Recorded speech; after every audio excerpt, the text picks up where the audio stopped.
Sahibganj police ने उनसे दस्तखत करा लिए थे, जिसके आधार पर यह दावा कर दिया गया कि उन्होंने मामला वापस ले लिया है। विजय हांसदा ने ऐसी किसी भी बात से इनकार कर दिया है। वो ईडी के गवाह बन गए हैं और साथ ही पुलिस पर गलत बयानी करने का आरोप उन्होंने लगाया है।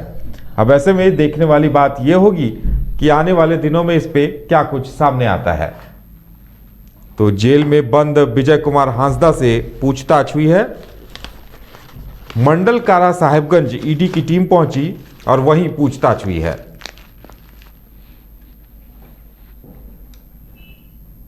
तो विजय हांसदा से पूछताछ के बाद ईडी की टीम जो इस केस के अनुसंधान करता थे, जो बताया जा रहा है कि उनका नाम सैफुद्दीन था, उनसे भी पूछताछ करेगी कि उन्होंने सरफुद्दीन खान से भी पूछताछ की जाएगी कि आखिर इस मामले का पटाक्षेप कैसे कर दिया गया, आखिर पूरे मामले की जांच क्यों नहीं की गई।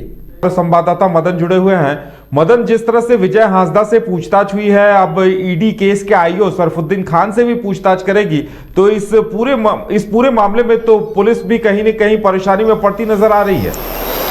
जी बिल्कुल, देखिए जिस कड़ी को ढूंढने के लिए ईडी की टीम कल ही साहिबगंज पहुंची थी, आज वो कड़ी तक पहुंच चुकी है। यानी कि जो मंडल कारा में विजय हांसदा बंद हैं, उनसे ईडी की टीम ने पूछताछ कर ली है। लेकिन अब मुसीबत जो है उस आयोग की बढ़ेगी जिसके नेतृत्व में यह केस चल रहा था, जो इसका इंक्वायरी कर रहा था। उन्होंने किस तरह से क्लीन चिट दे दी, ये बड़ा सवाल है और अब उनकी मुश्किलें बढ़ती हुई नजर आ रही है। हालांकि ईडी की तरफ से अभी आधिकारिक रूप से कोई जानकारी नहीं दी गई है कि फिलहाल विजय हांसदा जो पूछताछ हुई है उसमें क्या कुछ तथ्य सामने आए हैं।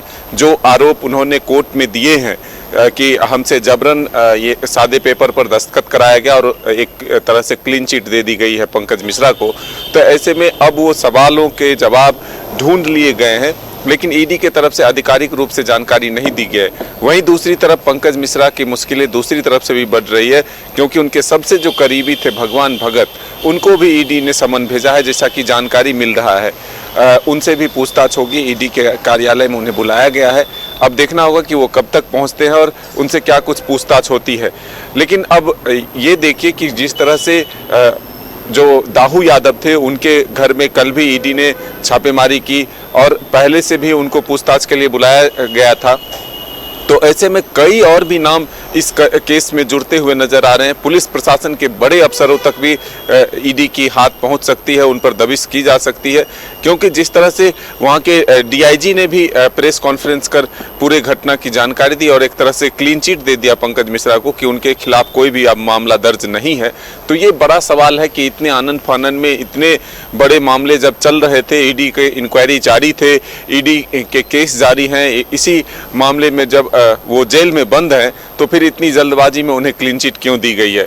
तो अब देखना होगा कि आखिर ईडी के तरफ से आधिकारिक रूप से क्या कुछ जानकारी इस मामले में दी जाती है, क्योंकि जो मुख्य विजय हांसदा हैं, जो मुख्य व्यक्ति इस मामले में जो मंडल कारा साहिबगंज में बंद हैं, उनसे भी पूछताछ हो चुकी है। जी बिल्कुल मदन, ये तो विजय हांसदा से पूछताछ की बात हुई। बताया जा रहा है कि ये जो अवैध खनन का मसला है, इसे लेकर ईडी कुछ बड़ी गिरफ्तारियों को अंजाम देने वाली है और कुछ लोगों को लेकर जो लुकआउट नोटिस जारी किया है, कयास लगाए जा रहे हैं। सूत्रों के हवाले से ये जानकारी आ रही थी कि गिरफ्तारी उन सभी की हो सकती है।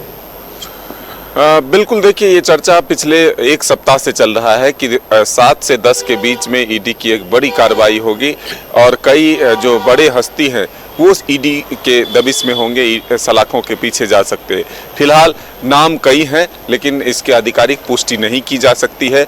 जब तक ईडी की दबिश नहीं होती है, जब तक उनको गिरफ्तार या फिर हिरासत में नहीं लिया जाता है, तब तक नाम जो है अभी लेना उचित नहीं है। लेकिन फिलहाल ये जानकारी जरूर मिल रही है कि झारखंड में कई बड़े चेहरे जो हैं इस मामले में, जो अवैध माइनिंग है 1000 करोड़ की, इस मामले में कई बड़े चेहरों को ईडी अपनी गिरफ्त में ले सकती है। चलिए मदन, हमारे साथ जुड़ने के लिए और तमाम जानकारी देने के लिए आपका बहुत बहुत धन्यवाद। तो ईडी ने एक्शन लेना शुरू कर दिया है, बड़ा एक्शन। सबसे पहला तो ये रहा कि पल्स अस्पताल और डायग्नोस्टिक सेंटर को सीज कर लिया गया है, अटैच कर लिया गया है। अब वो पूजा सिंघल और अभिषेक झा की प्रॉपर्टी नहीं रह गया, अब वो सरकारी संपत्ति बन गया।